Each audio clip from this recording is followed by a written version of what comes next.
Bullying and harassment is probably one of the most difficult workplace issues to deal with.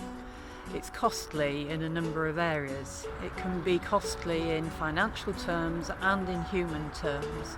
If an issue goes as far as an employment tribunal, then there are obvious financial costs associated with that, as well as potential loss of reputation and just a very difficult situation for everybody involved in that to deal with.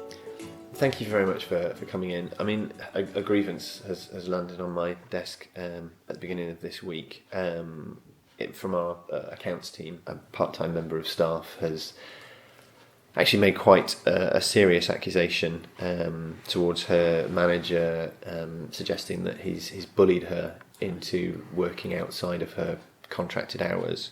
That's kind of the issue, and you know, I've had experience of employment tribunals, and really I want to make sure that's not going to happen again. But at whatever level, it's an intensely personal issue, and one which can result in sickness absence, in loss of productivity, and in all sorts of ways an unpleasant working situation. Take on it. I haven't been able to speak to the complainant in a great deal of detail because she's actually off sick at the moment, so you know there's a bit of sensitivity there.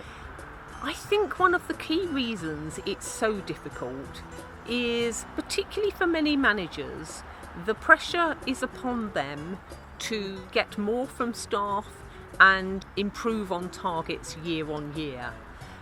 And there is a very fine line between effective performance management and what may be bullying and harassment to individual members of staff. Yeah. Friday? No, Friday's not shiftable, I'm afraid.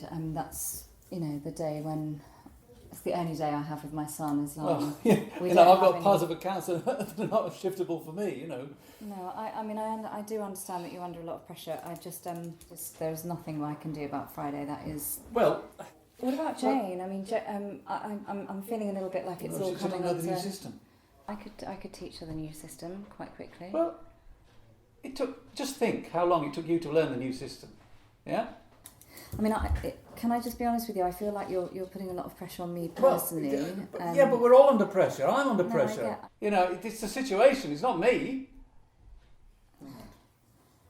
It's not an option for me to not see my son all week. Frankly, it's not an option for me not to meet the deadline, Well, when we work with organisations in this area, we particularly work with managers at looking at what is effective performance management at an acceptable level and where does that cross the line into bullying and harassment behaviour.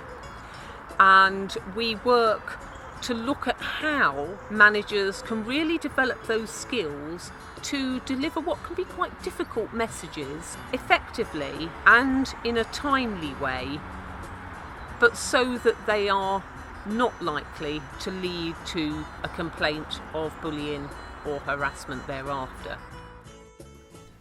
Thanks very much for coming in again. Okay, so another thing to just flag up at this stage, we do some work specifically on bullying and harassment, so some real awareness raising of the line between effective performance management and when it becomes bullying. That's certainly an area that some organisations want to focus on. What are you thinking, Harvey? Is that something that may be of interest? I think that's definitely something we could look at. I don't think we've had a major problem with bullying in the past, but as I say, I feel there's a lot of things bubbling under the surface that I've not been made aware of, and for me, it's starting to deal with those issues. Are those the root cause of staff turnover? I think the biggest thing that can be done in this area is raising awareness. And we've worked with a number of organisations where that's just what they've asked us to do, is help staff and managers and leaders within the organisation to really understand what's involved when a bullying and harassment issue arises, and indeed how to quickly do something to nip it in the bud. So Sue, where I want to move now is to really understand how this has been affecting you and how you're feeling about what's happened now. I mean, I know I'm pregnant, but, I've been crying more than usual. I just felt incredibly intimidated and bullied by Trevor. Yes, there was a kind of sizable challenge on his plate, but I just still don't feel that would justify him behaving like that to me personally, because I just felt he really crossed a line, and that nobody should be treated like that at work. I mean, he just made me feel like the sort of employee that I'm not. That I was just going to go to Spain for the weekend or something like that. That wasn't the reality. I need him to I need to hear that he's got a very clear understanding of my reality. Well, we've worked with organisations in a number of areas here.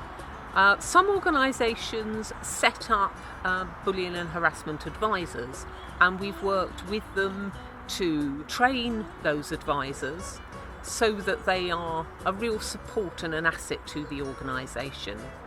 We've also done general awareness raising sessions, which helps staff throughout an organisation understand the pressures that may be on others when they are behaving in a certain way, but also to understand what does constitute bullying and harassment, and indeed what doesn't.